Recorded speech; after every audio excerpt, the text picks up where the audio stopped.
বাক্সা জিলাৰ অন্যতম তীৰ্থস্থান মহাপ্ৰভু শ্ৰী শ্ৰী গোপাল আৰু জগন্নাথ থান সত্ৰৰ কচুবাৰী তামোলপুৰত অহা 24, 25, 26, 27, 28 ইংৰাজী বৰ্ষৰ আমাৰ সভা মহোৎসৱখন পালন কৰা হ'ব।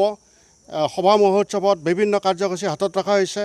সেই কাৰ্যসূচীত আমাৰ বিটিআৰৰ চিফ মহোদয় মাননীয় প্ৰমোদ বড়ো ডাঙৰীয়াই ধৰ্মৱলী আলোচনী সভাখনত অংশগ্ৰহণ কৰিব আৰু তাতে আমাৰ কৃতি ছাত্ৰ ছাত্ৰীসকলক সম্বৰ্ধনা জ্ঞাপন কৰিব আৰু তদুপলক্ষে আমাৰ 5টি নিশাত আমাৰ বিভিন্ন সাংস্কৃতিক সন্ধিয়া আছে। সাংস্কৃতিক সন্ধিয়াত আমাৰ কণ শিশু ল'ৰা ছোৱালীৰ উপৰিও কৃষ্টি সংস্কৃতি ৰক্ষাৰ কাৰণে একক নৃত্য প্ৰতিযোগিতা আৰু বিভিন্ন জাতি জনগোষ্ঠীৰ নৃত্য প্ৰতিযোগিতা আমাৰ ইয়াত চলিব।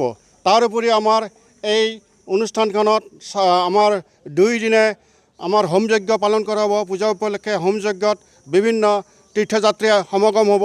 এই সমাগমত বিভিন্ন আমাৰ ভাষা ভাষী লোক আহিব, বিভিন্ন জাতিৰ লোক ইয়াত উপস্থিত থাকিব। আমাৰ বড়ো, ৰাভা, শৰণীয়া, কছাৰী আৰু কোচ ৰামুচি, কলিতা, আমাৰ চাওতাল, আদিবাসী, নেপালী আৰু আমাৰ বিভিন্ন জাতি জনগোষ্ঠী ইয়াত হোম যজ্ঞত অংশগ্ৰহণ কৰে। তাৰোপৰিও আপোনালোকে জানে যে ইয়াত আমাৰ এই 5টা নিশাত 5 দিনত আমাৰ কি হয়, আমাৰ বিভিন্ন ধৰণৰ আমাৰ কাৰ্যসূচী চলে। এই কাৰ্যসূচীৰ উপৰিও আমাৰ বিভিন্ন সভা চলে। তাৰ উপৰিও আমাৰ নাগাৰা নাম, ওজাপালি আৰু ঢুলীয়া প্ৰদৰ্শন কৰা হয় আৰু আমাৰ তেখেতসকলৰ উৎকৃষ্ট নাগাৰা নামসকলক আমাৰ বিহুৱানেৰে এখন সম্বৰ্ধনা পত্ৰ দিয়া হয়। তাৰোপৰি ভৈনুৰ আলি বুলি এজন ঢুলীয়া পাৰ্টি, তেখেতক আমি সম্বৰ্ধনা এইবাৰ জনাম আৰু তদুপলক্ষে আমাৰ ইয়াত বিভিন্ন ধৰণৰ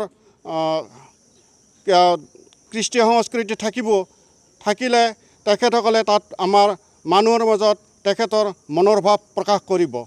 তাৰোপৰিও আমাৰ ইয়াত থাকিব বিভিন্ন ধৰণৰ জাগাৰ পৰা অহা দোকান পোহাৰ বাণিজ্য মেলা এখন অনুষ্ঠিত কৰা হৈছে।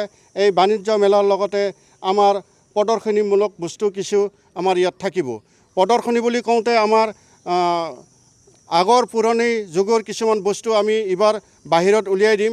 সেই বাহিৰত উলিয়াই দিয়া আমাৰ কেনেধৰণৰ আমাৰ মানুহে পূজা পাতল কৰিছিল এই বিষয়ে আমি ৰাইজক জনোৱাৰ কাৰণে সেইবিলাক আমি উলিয়াই দিম।